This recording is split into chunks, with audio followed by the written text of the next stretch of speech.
嗨，大家好，我是坦平树，今天是2025年7月9号。这一期咱们聊一聊天水幼儿铅中毒事件。我想这个发生在甘肃天水的幼儿园几百名幼儿铅中毒这个事情，在网上已经有一段时间了，沸沸扬扬，引发了舆论高度关注。7月8号，也就是昨天，甘肃天水市联合调查组发布关于天水市麦积区培新幼儿园幼儿血铅异常问题调查处置情况的通报。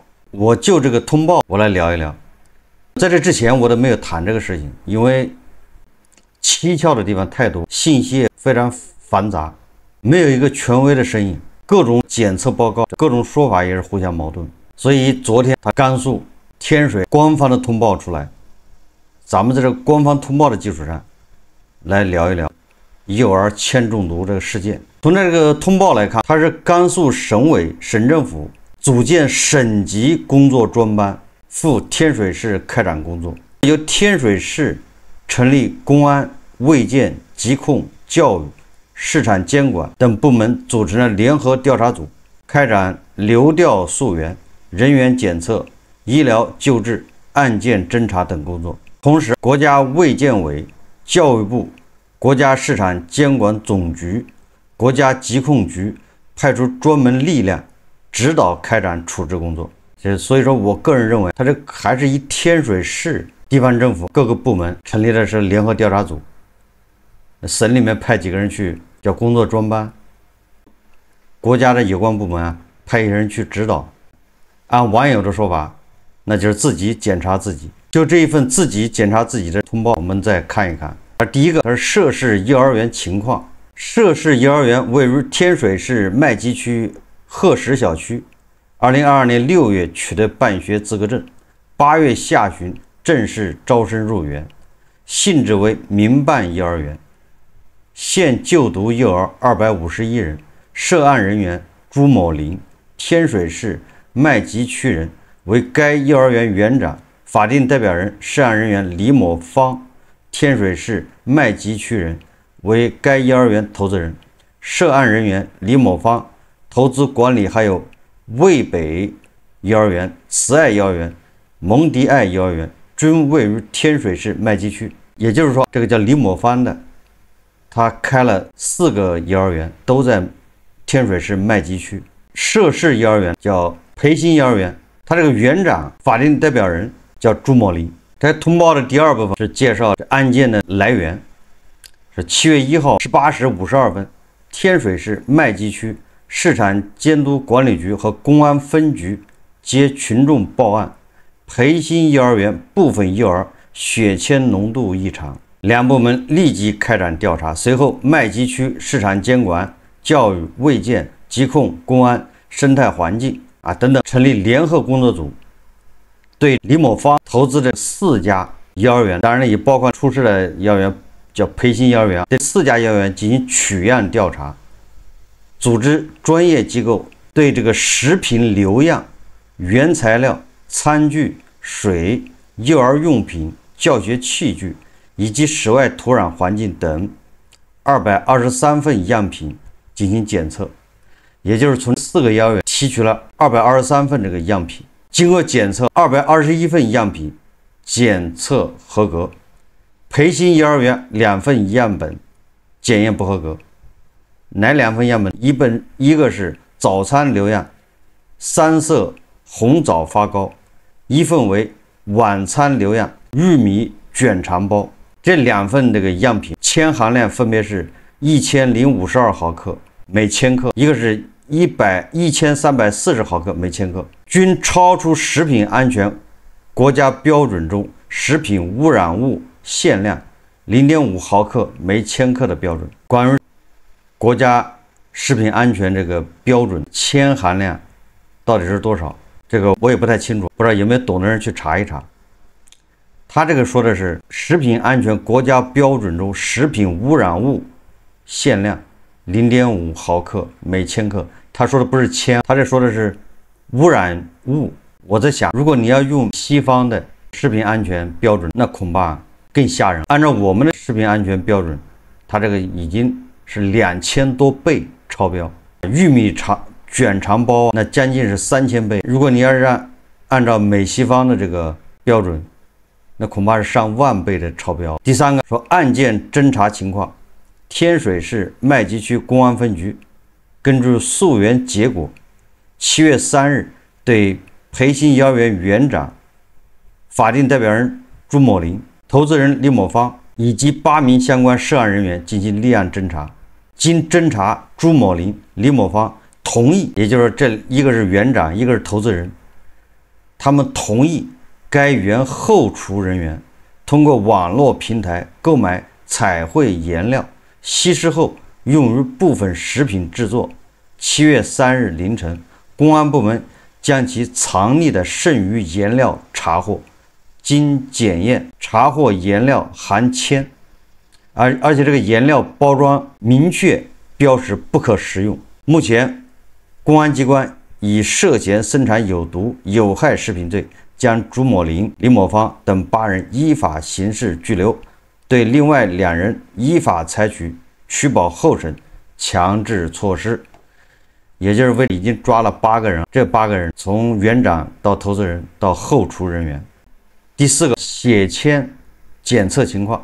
通报说，截至7月7日晚10时，培新幼儿园251名幼儿已全部检测。本着应治尽治原则，多家医疗机构检测结果经国家省联合医疗专家组根据血铅标准认定，血铅异常233人，正常18人。渭北幼儿园、慈爱幼儿园、蒙迪爱幼儿园采样检测结果均正常，也就是这个培新幼儿园在园的251名幼儿，233人异常，还有18个孩子是正常。关于医疗救治情况，这个组建医疗救治专家组，按照全力救治、千方百计确保幼儿早日康复的要求，7月2日，省卫健委立即派出中毒、重症、儿科等相关方面专家6人赴天水。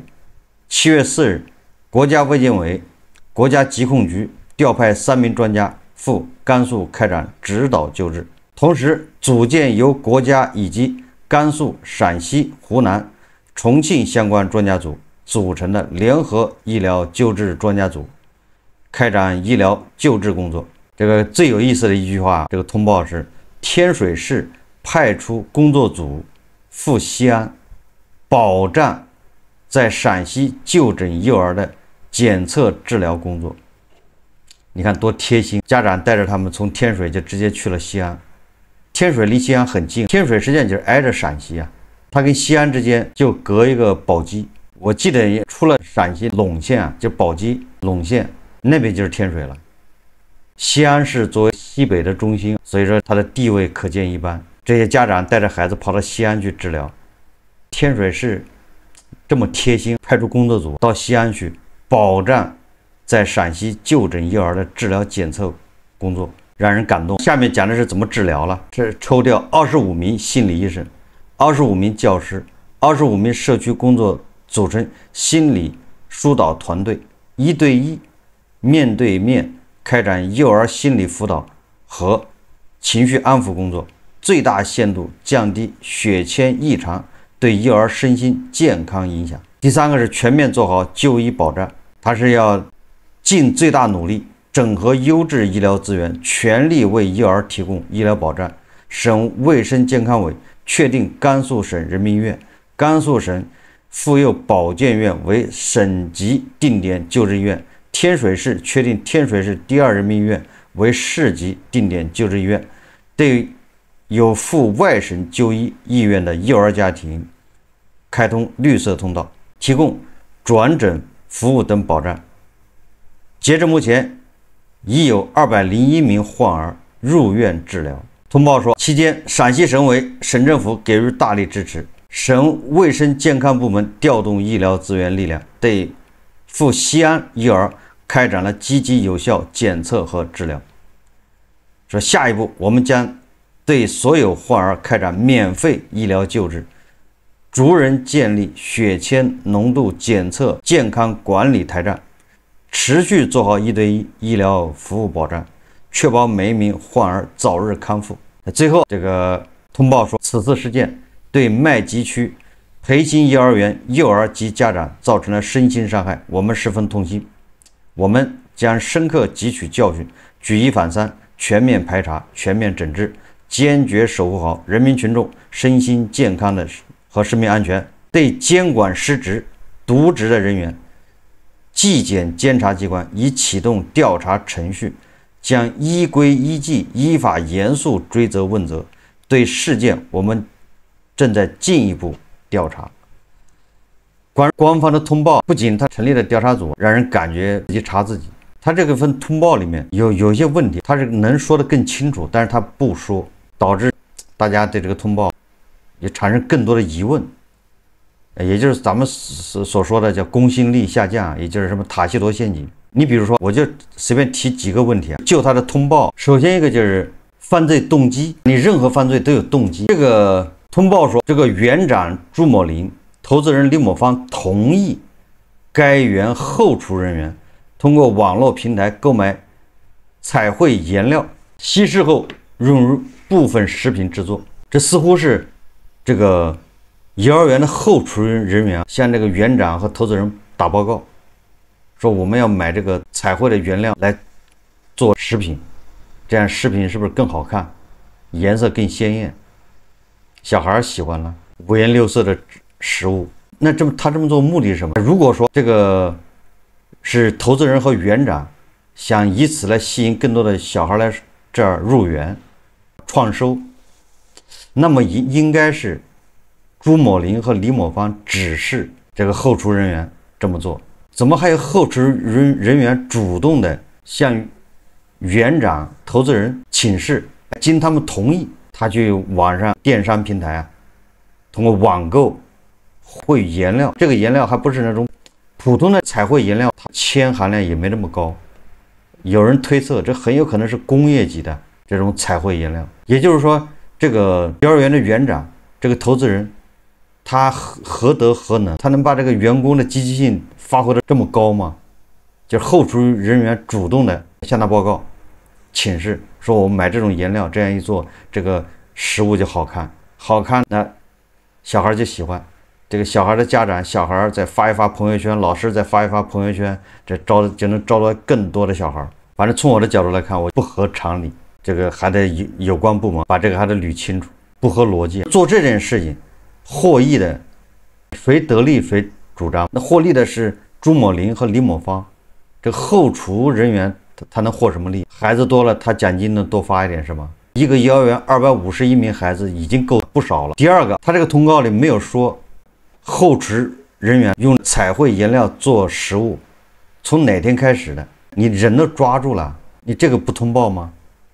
所以我觉得这个是最不能理解的，是从2022年6月份开始，他取得办学资格开始招的第一届学生他就这么干的，还是说是2023年开始的，还是2024年开始的，还是2025年2月份开始的？这个很难说吗？的人都已经抓住了。我在想为什么他不说，但是不说他又把这个小孩涉嫌受到伤害的小孩，他给你限定在现在在园的这些幼儿。如果说这个事情是从2022年他第一届招生就开始的，那涉及的小孩就更多了。第一届招生的小孩现在都已经毕业了，上小学去了。为什么不通报哪一天？这我分析是保留一定的解释空间。如果你说是从2025年2月份开始的，那有的孩子已经毕业了，已经上小学去了，他再检查出来血铅超标怎么办？你怎么解释？所以从这儿看，天水当地那他真的是认真解决这问题吗？还是要准备解决这问题的人？他到底是要给这些孩子把这个事情要查个水落石出，还是要捂盖子？这个就要打个问号。你不能怪人家怀疑你，因为你自己你能说清楚了你都不说，加上网上那么多传言。同样的一个孩子在天水检测他是正常的，到了西安一检测那就是超标多少倍。截止到天水昨天发的这个通报，都是网友让这些家长不放心，他不信任。你敢说是从哪一天开始的吗？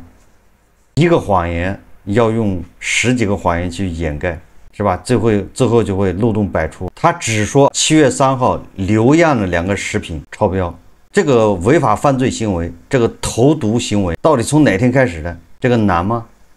所以说你不能怪网友怀疑当地这个政府还是想在捂盖子啊。这个通报里还有天水市派出工作组赴西安，保障在陕西就诊幼儿的检测治疗工作。你这个工作组去到底是怎么保障的？如果去是付钱的，提供各种手续，需要什么证明，我马上就给你办。协调当地的医院，开通绿色通道，帮这些幼儿啊找床位。大家也知道，好几百名小孩一下涌到西安去了，哪个医院也受不了。你怎么可能一下有这么多床位？你说我天水市派出工作组去协调，帮你垫款付钱，但是网上各种传言，网上传出来是当地政府是去了之后劝这些患儿家长把孩子带到天水去治疗，带回甘肃去治疗，这个又让人怀疑了。人家在西安治疗挺好的，你为什么非要让人家回甘肃呢？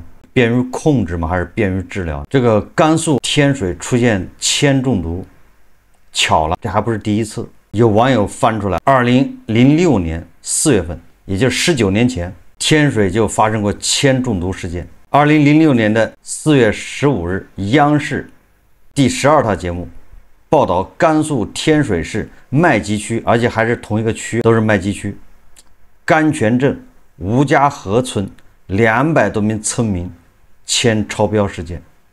这一回是200个幼儿，上一次是200多个村民集体铅中毒。这个央视报道，他说，然而2家检测机构对村民的铅检测却得出2种截然不同的结果。他这个报道说了，说第一次是兰州医学微量研究所麦集区分所为53个孩子进行了检测，结果无一例外铅超标。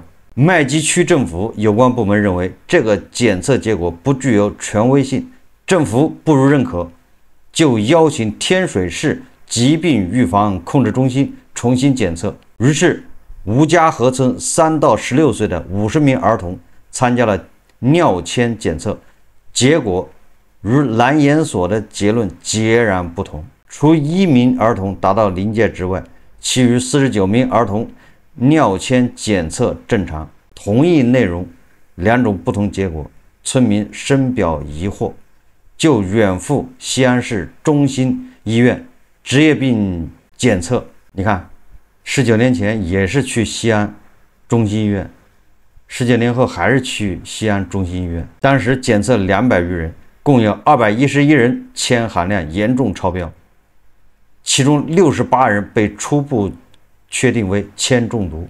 就是同一个市同一个区，19年前就检测出200多个孩子铅中毒，当地检测结果互相矛盾，最后还是跑到西安去检测。19年以后，这一幕又发生了，也就是19年来，天水这个地方政府他就没有一点长进，感觉这个地方他已经停滞了，被时间冻住了。19年前有这一幕，你说现在你让人怎么相信？你不，尤其是这些孩子的家长，他怎么能相信你这个天水的医疗机构呢？这甚至连甘肃的医疗机构他都不敢信任。正因为19年前发生了这样的事情，没有好好的严查，没有去认真的追究责任人，所以同样的事情还能再犯一遍。天水幼儿园幼儿铅中毒事件，表面上看它涉及的是食品安全，实际上深层次的原因还是这个地方治理、地方政府，它这个机能已经坏死，它不运转了。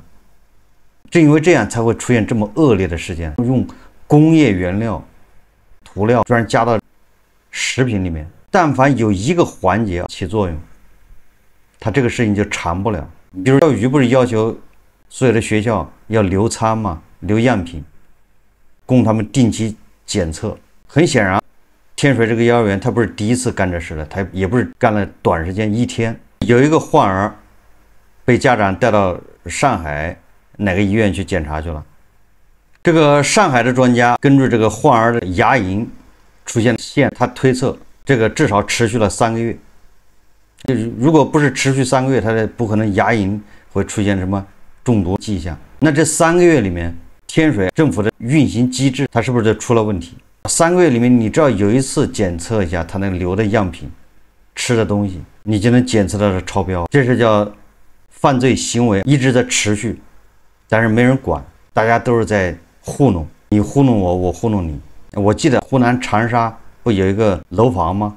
那里面住的好多都是学生，在当地医院实习的医生。那个楼房刚被各个有关部门检查过，说都是好的，结果下午轰然倒塌，死了多少人呢？天水幼儿园的事件跟它是一模一样的。但凡有一个人一个环节起作用，认真一下，它都不可能出现这么一个结果。这就是你所有的预案，你所有的环节，它全部失效，它才会出现这么一个极端情况。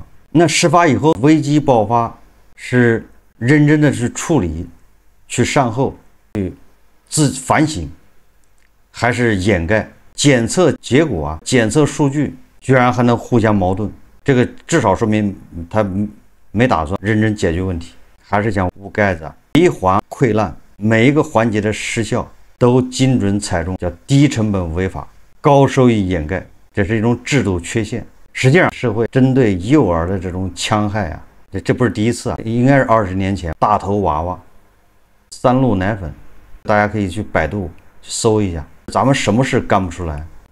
实际上，这个严格意义上啊，都不能叫食品安全问题，这个就是投毒。表面上看是这些从业人员素质不合格，没有安全意识，这个素质极差，这是表面现象，实际上就是说明这个机制出问题了。就你怎么能让这样的人去办幼儿园？你怎么能让这样的人在幼儿园里去做餐饮，给小孩提供吃的？你怎么能让这样的事情能够长期存在，而且还在你的监管之下，在你的眼皮子底下？所以说，不是这个幼儿园园长、投资人、后厨问题，他们当然有问题，但是实际上深层次的原因是你这一套机制坏了，已经失效了。